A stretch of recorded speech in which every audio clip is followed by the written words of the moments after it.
आज हम पपीते की फसलों के बारे में बात करेंगे कि हम उनको बीमारियों से कैसे बचा सकते हैं और अगर किसी बीमारी का हमला हो गया है तो हम उससे पौधे को कैसे निकाल सकते हैं। सबसे पहले वायरस के बारे में बात करेंगे कि वायरस से हम पौधों को कैसे महफूज रख सकते हैं कि उसका हमला कम से कम हो और अगर हमारे पौधों पर वायरस का हमला हो गया है तो हम उनसे पौधों को रिकवर कैसे कर सकते हैं। उसके साथ साथ जैसे सर्दी का मौसम चल रहा है तो हम बात करेंगे कि पपीते के पौधों को हम किस तरह कोरे के हमले से या सख्त सर्दी से के असरात से बचा सकते हैं। उसके साथ-साथ पौधों को फंगस से कैसे जा सकता है और अगर फंगस का हमला हो गया है तो उससे पौधों को रिकवर कैसे किया जा सकता है, इसके बारे में बात करेंगे। अस्सलाम वालेकुम, welcome back to MMS farming. मैं हूं मोहम्मद मोहसिन शफीक। सबसे पहले हम बात करते हैं कि अगर हमारे पौधों पर वायरस का हमला जो होता है उससे हम पौधों को कैसे महफूज रख सकते हैं। वायरस के हमले से बचाने के लिए आप अपने पपीते के 1 एकड़ में मैग्नीशियम सल्फेट 10 से 15 किलो महीने में एक दफा फ्लड करें। उससे आपके पौधों पर वायरस का हमला कम से कम होगा और आपके पौधे बेशतर महफूज रहेंगे वायरस के हमले से। और उसके साथ साथ स्ट्रेप्टोमाइसिन 4 इंजेक्शन, फॉर्मलिन 100 मिलीलीटर और डिस्प्रिन की 5 गोलियां एक टैंकी में डालकर आप इसका स्प्रे करेंगे।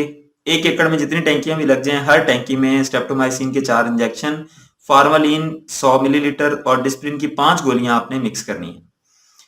इसको आप महीने में एक दफा स्प्रे करते रहें तो आपके पौधे जो हैं वो वायरस के हमले से महफूज रहेंगे। और अगर आपके पौधे वायरस के हमले से मुतासिर हो गए हैं तो उन पौधों पर आप हर हफ्ते स्ट्रेप्टोमाइसिन के 4 इंजेक्शन, फॉर्मलिन और डिस्प्रिन वाला फार्मूला आप फी टैंकी में डाल के आप स्प्रे करते रहें। उसको बहुत ज़्यादा नहलाना भी नहीं है और कम स्प्रे भी नहीं करना। जिस तरह हम प्रॉपर बाकी फसलों पर स्प्रे करते हैं उसी तरीके से आप इसको स्प्रे करते रहें जब तक कि आपके पौधे रिकवर नहीं हो जाते। और महफूज रखने के लिए महीने में एक दफ़ा आप ये स्प्रे अपने फील्ड में करते रहें। इस तरह आपके पौधे वायरस से महफूज रहेंगे और वायरस के हमला शुदा जो पौधे हैं वो आपके रिकवर होना शुरू हो जाएंगे। इसके साथ साथ अब हम बात करते हैं कि जिस तरह सर्दी आ रही है तो इस सर्दी के मौसम में आप अपने पौधों को कोरे के असरात से कैसे बचा सकते हैं। असल में जब दर्जा हरारत कम होता है सर्दी के मौसम में तो उस वक्त आपके पौधे की नालियां जिससे जड़ों से पानी पत्तों तक जाता है और पत्तों में बनने वाली खुराक पूरे पौधे को जड़ों तक दोबारा सप्लाई होती है। उन नालियों में पानी सर्दी की वजह से जम जाता है जिसकी वजह से ट्रांसपोर्टेशन का सारा प्रोसेस जो है वो ब्लॉक हो जाता है और उससे आपके पौधे के सेल्स जो हैं वो मरना शुरू हो जाते हैं जिससे आपके पौधे पर अक्सर औकात ऐसे असरात नजर आ रहे होते हैं जैसे इस पौधे पर वायरस का हमला हो गया है या किसी और बीमारी में मुब्तला है, पौधा आपका कमजोर होना शुरू हो जाता है। अक्सर औकात वो पौधे आपके मर भी जाते हैं सर्दी की वजह से। तो उससे बचाने के लिए जिस तरह अभी सर्दी शुरू हो रही है, कहीं पर सर्दी बहुत ज़्यादा बढ़ चुकी है। वैसे तो नवंबर के एंड में हमें ये स्प्रे कर देना चाहिए लेकिन अगर आपने अभी तक नहीं किया तो आप अभी भी कर सकते हैं। एनपीके 2020 1 किलो पाउडर लेके आपने 100 लीटर से 120 लीटर के अंदर हल करके उसको आपने स्प्रे करना है। इसको भी नॉर्मल तरीके से आप स्प्रे करें और ये 1 किलो का फार्मूला है। अगर आपके पास पौधे कम हैं, मतलब 100 लीटर से कम आपका पानी इस्तेमाल होगा तो आप इसकी मिकदार कम कर लें। अगर आपको लगता है कि 100 लीटर से ज़्यादा पानी आपको रिक्वायर्ड है तो आप इसकी मिकदार बढ़ा लें। बहरहाल 1 किलो एनपीके 2020 आपने 100 से 120 लीटर पानी के अंदर ही मिलाना है।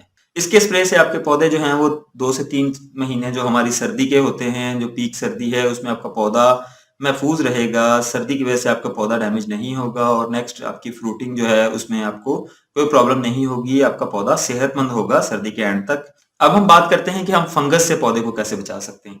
फंगस से बचाने के लिए आप पौधों पर आप चूना और नीला तोथा मिलाकर लगाएंगे जिस तरह हम बाकी सारे फलों वाले पौधों पर इसी मौसम में लगाते हैं हर साल। उसका जो तरीकाकार है वो मैं आपको बता देता हूँ कि 40 किलो चूना आपने लेना है मार्केट से ला के उसको आप 15 से 18 घंटे के लिए पानी के अंदर भिगो देंगे और 15 से 18 घंटे जब उसको गुजर जाएं उसके बाद आप इसमें 2 किलो नीला थोथा या जिसे हम कॉपर सल्फेट कहते हैं वो आप पीस के उसके अंदर मिलाएंगे और उसको पेंट वाले ब्रश से आप अच्छी तरह तने पर लगा देंगे। बाकी पौधों पर एक हम खास हाइट पर नीचे से 2 से 3 फीट तक हम लगा रहे होते हैं लेकिन पपीते के पौधे पर आपका जो पौधा है जब हम लगाते हैं उसका तना ग्रीन कलर का होता है और जब वो तना मैच्योर होना शुरू होता है वो थोड़ा सा व्हाइट शेड में आ जाता है। तो जो तना नीचे से व्हाइट शेड बनाना शुरू कर दे तकरीबन 6 इंच से लेके 1 फुट तक तो उस पर आप ये लगा दें और ये 6 से 8 महीने में या साल में एक दफा भी अगर आप लगाएंगे तो आपके पौधे जो है वो फंगस से और बहुत सारी बीमारियों से महफूज रहेंगे। लेकिन अगर आपका पौधा फंगस से मुतासिर हो जाता है। फंगस से बचाने का वैसे जो सबसे पहली एहतियात है वो तो यही है कि जब आप पानी लगाते हैं तो कोशिश करें कि पानी तने को टच ना हो, उसकी सिर्फ जड़ों तक रहे, जड़ों में भी जज्ब होने के बाद पहुंचे। डायरेक्ट तने को पानी लगेगा तो आपका पौधा फंगस का शिकार हो सकता है। अगर आपके पौधे पर फंगस का हमला हो गया है तो उस पौधे के तने पर आप थियोफिनेट मिथाइल जो कि टॉप्सिन एम के नाम से मार्केट में मौजूद है, एक पैकेट 100 लीटर पानी में हल करके स्प्रे करना होता है। 100 लीटर की हम सिर्फ एक मिसाल देते हैं, या एक थंब रूल है। अगर आपके पौधे कम इफेक्टेड हैं, आपको लगता है कि 100 लीटर की जरूरत नहीं है, तो आप इस हिसाब से पौधे जो पाउडर है उसकी मिकदार को आप कम या ज्यादा कर सकते हैं। उसका स्प्रे आप 6 से 8 दिन के वक्फे से करते रहें जब तक कि आपके पौधे दोबारा से अपनी नॉर्मल ग्रोथ स्टार्ट नहीं कर देते। तो इस तरह से आप जो आपका पौधा फंगस से मुतासिर हो चुका है उसको आप रिकवर कर सकते हैं। इसी तरह की मजीद वीडियोस को के लिए चैनल को लाइक और सब्सक्राइब करना ना भूलिएगा। बहुत शुक्रिया। अल्लाह हाफिज।